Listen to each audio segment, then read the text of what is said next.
The massive alien warship hung in Earth's orbit like a dark cloud. Commander Reed of the ship, Terror of Stars, stared at the holographic display of the blue planet below. His species had conquered 12 worlds before, but something about this one made his scales tingle with unease. "Status report," Reed ordered, his 4 eyes blinking in sequence. "Sir, we detect primitive technology, mostly confined to ground vehicles and basic aircraft." However, the sensor officer paused, mandibles clicking nervously. "There's something else, something our databases can't identify."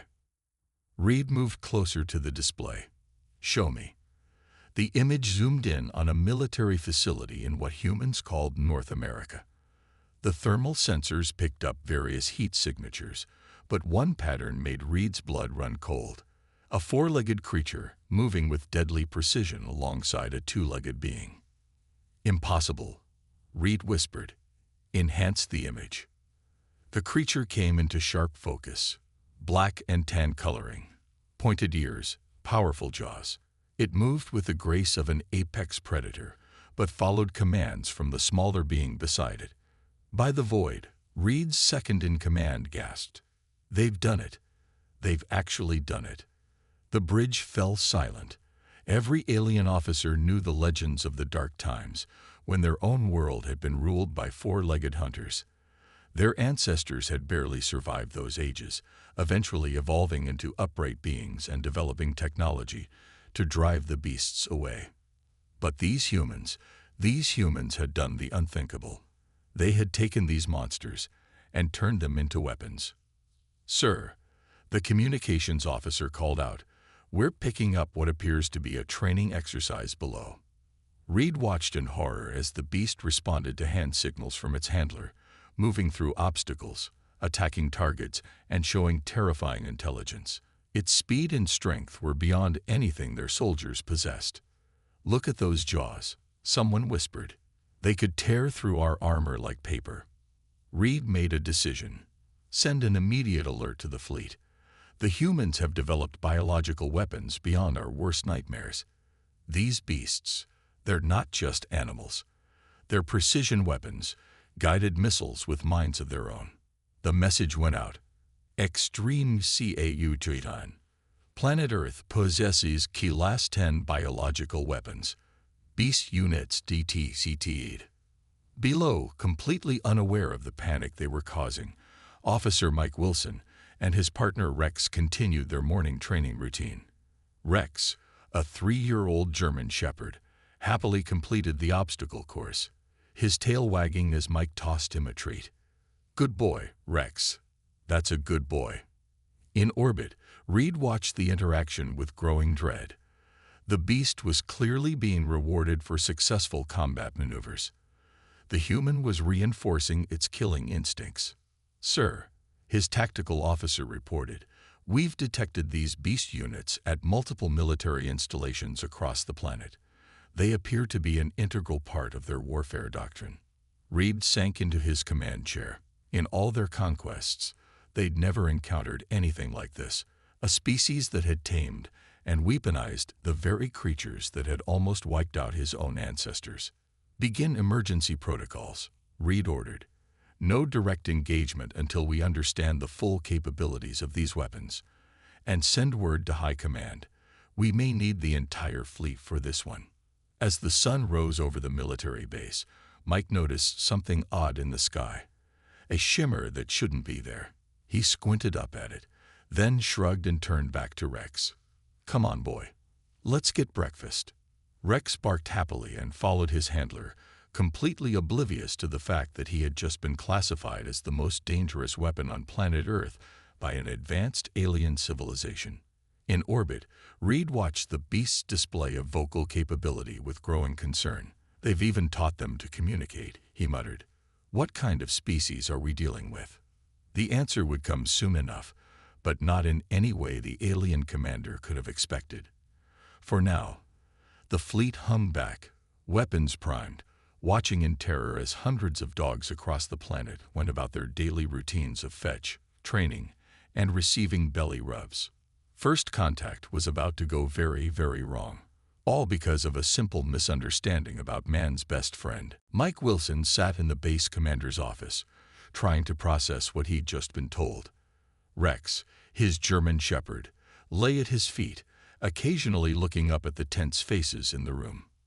"Let me get this straight," Base Commander Parker said, rubbing his temples. "The aliens are specifically afraid of our dogs." The intelligence officer, Lieutenant Adams, nodded while adjusting his glasses. "According to their first transmission, they believe our K9 units are, and I quote, biological weapons of mass destruction." A massive holographic display appeared above the base, making Rex lift his head curiously. The alien ship's message boomed across the facility in a mechanical translation. "Attention Earth forces. We AAVDETECTED your beast weapons. Surrender them. Immediate ELO or FACs KONs EQVNCs." Mike looked down at Rex, who responded by wagging his tail and giving him a doggy grin. "Sir, this has to be some kind of joke." "I wish it was," Parker sighed. "We've got confirmation from every major military headquarters. Their entire fleet is in high orbit, and they're completely terrified of our K9 units." Outside, more alien ships appeared, their massive forms blocking out portions of the sky. Military personnel rushed about, but the sight of Mike and Rex walking across the base caused several alien sensors to lock onto them immediately. "Sir," a communications officer burst into the room. "They're demanding an immediate video conference. They want to see our beast commander. They mean Officer Wilson." Mike blinked in surprise. "Me? Why?" "Because you're currently handling what they believe to be our most advanced weapon system," Adams explained, pointing at Rex, who was now scratching his ear with his hind leg. The video conference was set up in the command center. Mike stood nervously before the screen, Rex sitting obediently beside him. The alien commander appeared, a tall reptilian being with 4 eyes and iridescent scales. "Beast Commander," the alien spoke through the translator. "Explain how you control these monsters." Mike looked down at Rex, then back at the screen. "Well, sir, I mainly use treats and positive reinforcement." "Two reates." The alien commander's scales changed color in what appeared to be shock. "You feed these weapons." "Rex isn't a weapon," Mike said carefully. "He's a dog, a domesticated animal. We've been working with dogs for thousands of years. They're our companions." The alien commander's 4 eyes blinked rapidly in sequence. "Companions? You keep apex predators as companions." As if to demonstrate the point, Rex chose that moment to roll over, exposing his belly. Mike couldn't help but reach down and give him a scratch, causing Rex's back leg to thump happily against the floor. The aliens on the screen recoiled in horror. "By the void. The beast submits to physical contact." "What sorcery is this?" "No sorcery," Mike explained, trying not to smile. "Just love and trust. Rex here is my partner. He helps me with my work, but he's also my friend." The alien commander leaned forward, all 4 eyes focused intently. "You're saying these creatures love you back?" Rex chose that moment to stand up and lick Mike's hand. The alien bridge crew visibly flinched. "It uses its mouth weapons to..." Someone screamed in the background. Commander Parker stepped forward. "Perhaps we could arrange a demonstration. Show you that our dogs are not the weapons you think they are." The alien commander seemed to consider this, while Rex sat there with his tongue lolling out, the very picture of innocent happiness.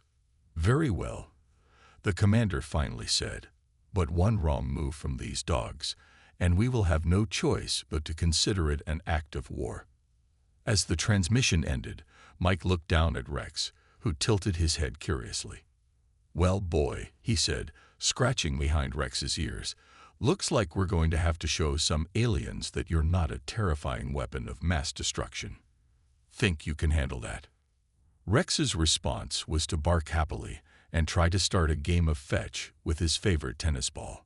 Somewhere above Earth, an alien commander watched this interaction with a mixture of terror and fascination, wondering just what kind of species could turn the galaxy's most fearsome predators into playful companions. The real education was about to begin. The demonstration area had been set up in an open field near the military base. Two massive alien shuttles hovered nearby, their weapon systems visibly powered down as a show of good faith. Commander Reed had agreed to send a diplomatic team, though they insisted on wearing what looked like heavy-duty armor. Mike stood in the center of the field with Rex, surrounded by various dog training equipment. A small group of military officials and alien diplomats watched from behind a safety barrier, which the aliens had insisted upon. "Let me introduce you to basic dog training," Mike began, holding up a tennis ball. The alien diplomats tensed visibly. "That's fear," one alien diplomat named Trell asked. "It is some kind of control device." Mike tossed the ball. Rex chased after it happily, brought it back, and dropped it at Mike's feet, tail wagging. The aliens watched in fascinated horror. "The beast. It retrieves the control sphere willingly," another diplomat asked, mandibles clicking rapidly. "It's just a game," Mike explained. "Dogs love to play. They're social animals. On their own world, they lived in packs, hunting together, playing together." The chief alien diplomat, Val, stepped forward cautiously. "Our histories speak of similar creatures on our world. They hunted our ancestors, drove us into caves, forced us to evolve or die. Yet you say these beings play." Mike nodded. "We domesticated dogs over thousands of years. They helped us hunt, protected our homes, kept us warm. They evolved alongside us, learned to read our emotions, to care for us as we cared for them." To demonstrate, Mike ran through some basic commands. Rex sat, stayed, laid down, and rolled over. Each action caused murmurs among the alien observers. "Such precise control," Val whispered. "But how do you prevent them from turning on you?" Mike smiled. "Rex would never hurt me. Would you, boy?" Rex responded by bouncing up and licking Mike's face enthusiastically. The aliens gasped collectively. "Don't be alarmed," Commander Parker quickly interjected. "That's how dogs show affection." "Affection." Val's scales shifted to a pale blue color. "You mean to tell us these predators feel love?" As if on cue, Rex flopped onto his back, asking for a belly rub. Mike obliged, and Rex's legs started thumping in happiness. "This is impossible," Trell muttered. "Our scientists spent centuries studying the predators of our world. They were pure killing machines. No capacity for bonding, no ability to show mercy or affection." Mike reached into his pocket and pulled out a treat. Rex's ears perked up immediately. "Maybe your predators were different. Dogs are special. They can read human facial expressions better than any other animal. They understand pointing gestures. They feel empathy. When their humans are sad, they try to comfort them." He demonstrated by pretending to cry. Rex immediately approached, whining softly, and nuzzled Mike's hand. The aliens watched in stunned silence. "And they protect you?" Val asked quietly. "They do. But not because we force them to. Because they want to. Because they consider us their family." Commander Parker stepped forward. "Perhaps we could demonstrate some actual K9 unit training. Show you how we work together." The aliens conferred briefly, their scales shifting through various colors. "We would observe this," Val decided. "But first, I have a question for Beast Commander Wilson." "Just Mike is fine." "Mike," Val said carefully, "if these creatures are capable of such loyalty and affection, why do humans deserve it?" Mike looked down at Rex, who gazed back with complete trust and love in his eyes. "We don't deserve it. That's what makes it special. Dogs give their love freely, completely, without judgment. They make us want to be worthy of that love." The aliens fell silent again, their scales now shifting to deeper, thoughtful hues. In orbit, Commander Reed watched the transmission with growing confusion. The beings his species had feared for millennia were capable of love, of play, of unconditional loyalty. Perhaps, he thought, they had more to learn from Earth than expected. On the ground, Rex simply continued wagging his tail, unaware that he was changing an entire species' understanding of the universe, one belly rub at a time. The diplomatic meeting was going about as well as could be expected when one side thought the other's best friend was a weapon of mass destruction. The human delegation sat on one side of the large conference room, while the alien diplomats maintained what they considered a safe distance on the other side. Mike and Rex were present as cultural ambassadors, though the aliens still flinched whenever Rex so much as twitched his tail.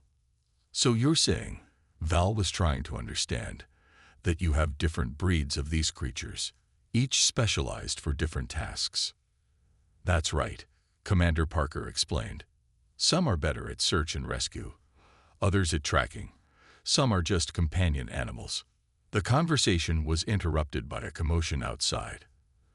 The door burst open, and a small alien child came running in, clearly not supposed to be there.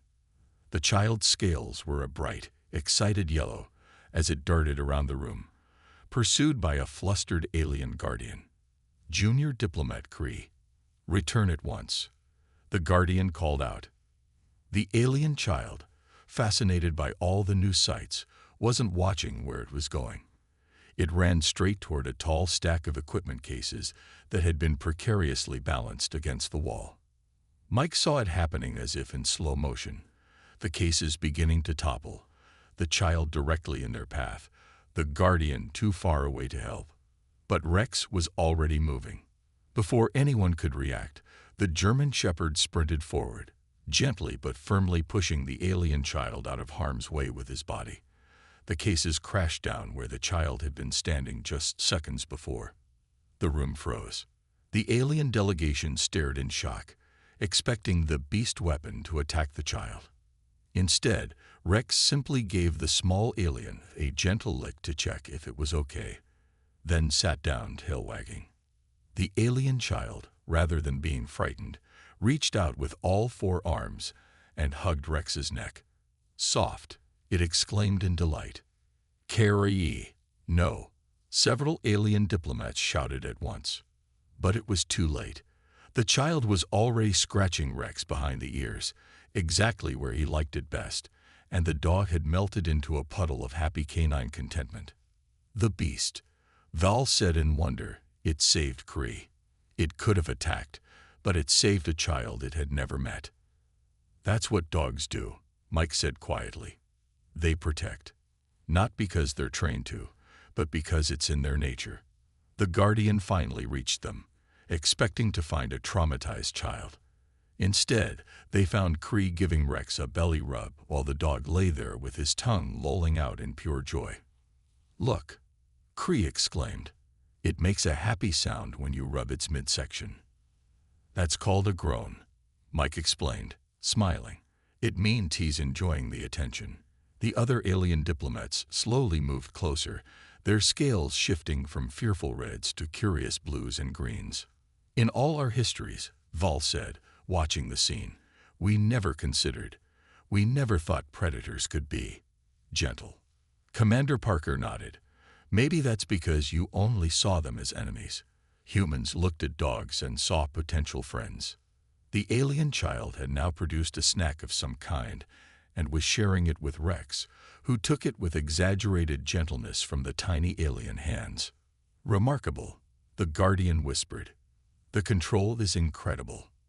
"Not control," Mike corrected. "Trust. Rex is gentle because he wants to be, not because I'm making him be." Val turned to the other diplomats. Perhaps we need to reconsider our initial assessment of Earth's beast weapons." In orbit, Commander Reed watched the feed from the conference room. He saw the dog save the child, saw the gentle interaction that followed, and felt something shift in his understanding of the universe. "Send a message to High Command," he ordered. "Subject: urgent review of Earth species classification needed. These dogs are not what we thought they were." Back in the conference room, Rex continued to make friends with the alien child, demonstrating that sometimes the best diplomacy doesn't need words at all, just a wagging tail and a loving heart. The incident that should have caused an interstellar crisis instead became the first real step toward understanding between the two species. All thanks to a dog being, well, a dog. Commander Reed never imagined he would find himself sitting cross-legged on the grass of an Earth military base, watching a German shepherd demonstrate what humans called tricks. Yet here he was, having finally agreed to a personal observation session after the incident with junior diplomat Cree. The first rule of approaching a dog, Mike explained, is to let them come to you. Hold out your hand, palm up, and let them sniff it. Reed's scales rippled with anxiety as he extended one of his four-fingered hands. Rex approached calmly, sniffed the offered hand, and then, to Reed's shock, gave it a gentle lick. "He likes you," Mike said, smiling. "This is acceptable?" Reed asked, fighting the urge to pull his hand back. "It's how dogs say hello. Now, if you want, you can scratch behind his ears." Reed moved his hand cautiously. The moment his fingers found that sweet spot behind Rex's ears, the dog's eyes closed in bliss, and his back legs started thumping against the ground. "The beast, he's vibrating," Reed observed with alarm. Mike laughed. "That's his tail wagging. It means he's happy." From a safe distance, Val and the other diplomats watched their commander interact with what they had previously classified as a planet-killing weapon. Their scales shifted through various shades of disbelief. "Now," Mike continued, "would you like to try giving him a command?" Reed's scales flushed purple with excitement. "I would be permitted." "Of course. Hold a treat like this," Mike demonstrated, "and say, 'Sit clearly.'" Reed took the treat, his hand trembling slightly. As sit. Rex sat immediately, looking expectantly at the treat. "By the void," Reed whispered, "just like that. No neural control, no threat of punishment. Just trust and positive reinforcement," Mike confirmed. "Go ahead, give him the treat." Reed carefully offered the treat, and Rex took it with perfect gentleness. The alien commander's scales shifted to a warm gold color that his subordinates had never seen before. "On our world," Reed said quietly, "our ancestors spent generations hiding from predators like these. We developed technology specifically to defend against them. Never once did we consider befriending them." Mike nodded. "Humans were scared of wolves. That's what dogs descended from, at first too. But then we saw how they lived in social groups, how they cared for their young, how they worked together. We saw something of ourselves in them." Reed watched as Rex rolled over on his back, completely vulnerable, trusting. "And they saw something in you too." "They did. Dogs and humans, we evolved together. They helped us hunt, we shared our food. They watched our camps, we provided them shelter. Over thousands of years, we learned to read each other's emotions, to communicate without words." To demonstrate, Mike made a sad face. Rex immediately got up and put his head on Mike's knee, looking concerned. "Fascinating," Reed murmured. "They understand your emotional states. Better than most humans do, sometimes," Mike said, scratching Rex's head. "They can smell changes in our body chemistry, read our facial expressions, interpret our tone of voice. They know when we're happy, sad, scared, or sick." Reed was quiet for a moment, processing this information. Then he asked, Could they learn to read our emotions too?" Mike smiled. "Rex already has. Notice how gentle he's being with you. How he approached you differently than he approaches humans. He can tell you're nervous, so he's being extra careful." The alien commander looked at Rex with new understanding. The dog looked back, tail wagging slowly, patiently. "I believe," Reed said finally, "we have made a significant error in our initial assessment of Earth's capabilities. Your greatest achievement isn't your technology or your weapons. It's this, the ability to turn a predator into a friend." Mike watched as Rex gently placed his paw on Reed's knee, making the alien commander's scales ripple with surprised pleasure. "Would you like to try throwing a ball for him?" Mike offered. Reed's scales brightened. "I would be honored." And so, on a sunny afternoon on Earth, the commander of an alien battle fleet learned to play fetch with a dog, while his subordinates watched in amazement as centuries of ingrained fear began to melt away, replaced by something new: understanding. The alarm klaxons blared across both human and alien installations. Commander Reed's scales flashed urgent red as he stared at the tactical display aboard the Terror of Stars. "Multiple unknown vessels approaching the solar system," his sensor officer reported. Energy signatures matched the raiders of the Dark Rim. On Earth, Mike and Rex were in the middle of demonstrating scent tracking to a group of fascinated alien scientists when the alert came through. "All K9 units report to their stations immediately," the base speaker system announced. "This is not a drill." The alien scientists watched in surprise as Rex's whole demeanor changed. The playful dog was instantly alert, focused, ready for work. "Now you'll see what a military working dog can really do," Mike said, checking his gear.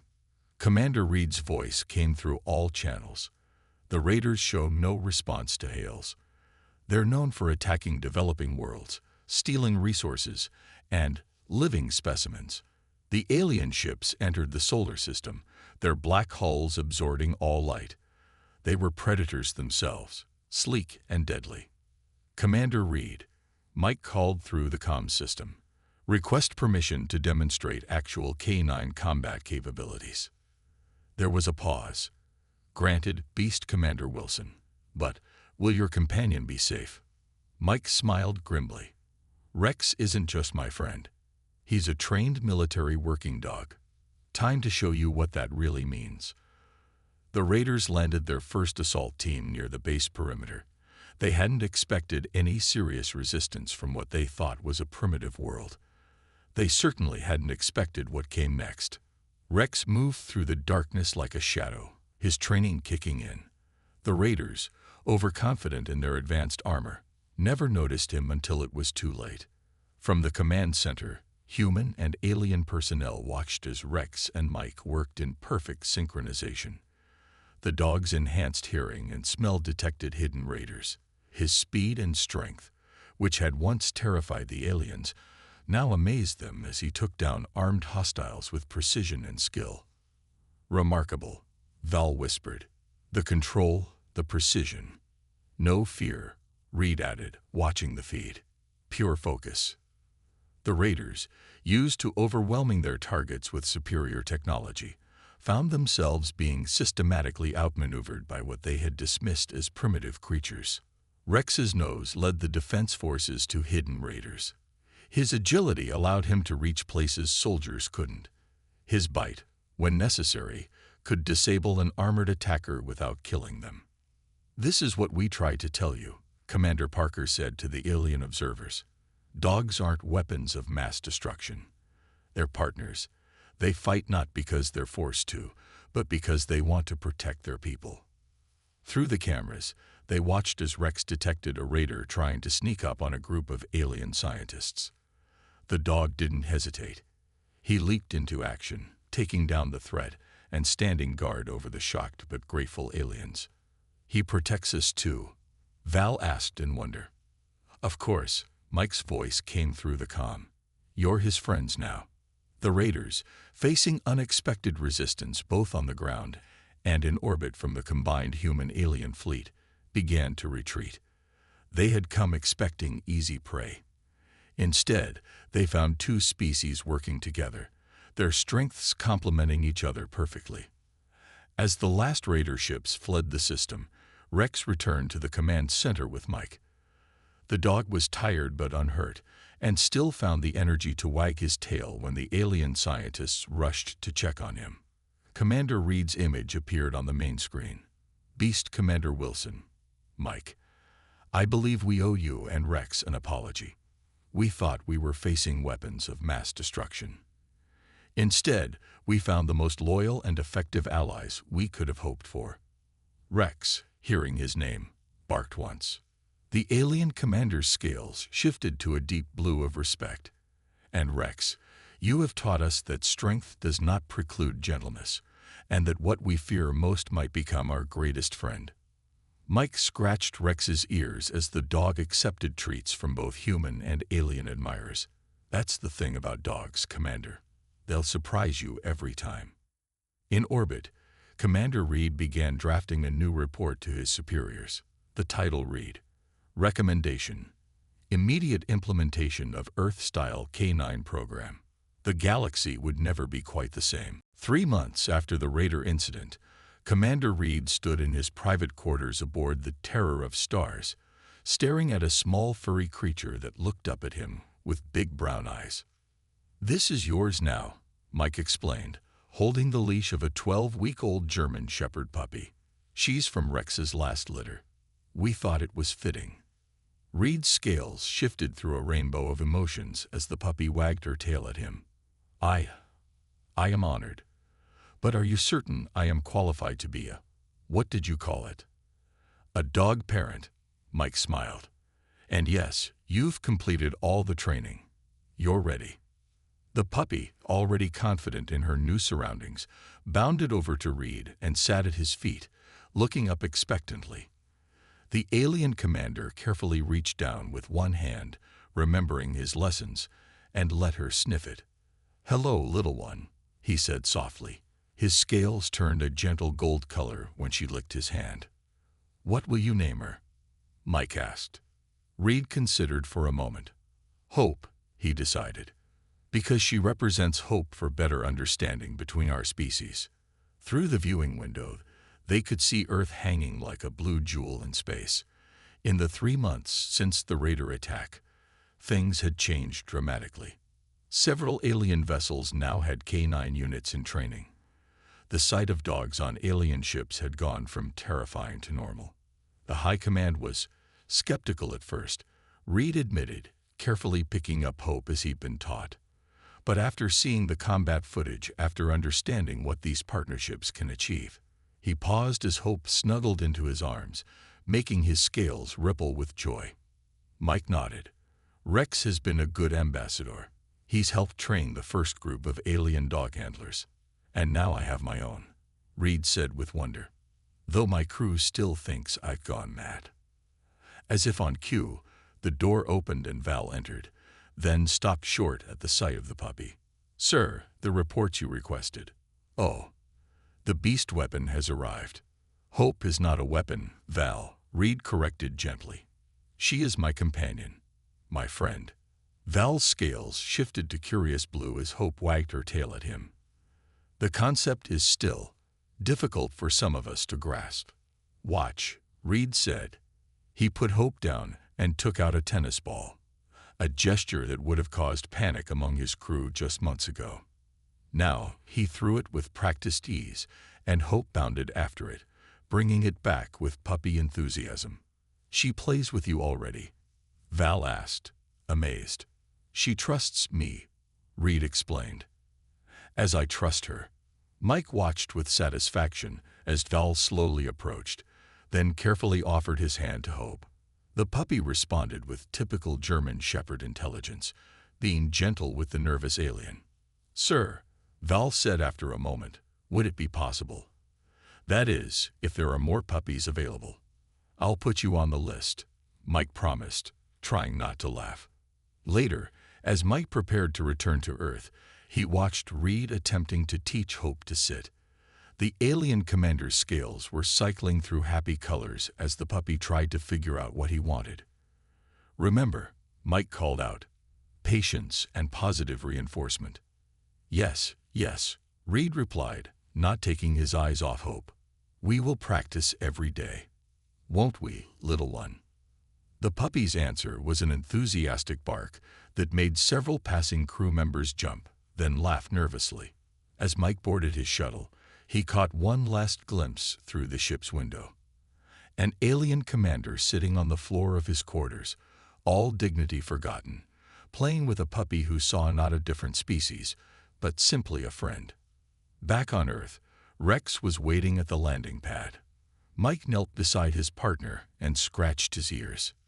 "Well, boy, you did it. You helped change the galaxy's mind about dogs. Not bad for a day's work, huh?" Rex's answer was a happy bark and a wagging tail. Above them, barely visible in the evening sky, the terror of stars gleamed. And in his quarters, Commander Reed was discovering what countless humans had learned through the ages: that sometimes the greatest understanding comes not from complex diplomacy or advanced technology, but from the simple, unconditional love of a dog.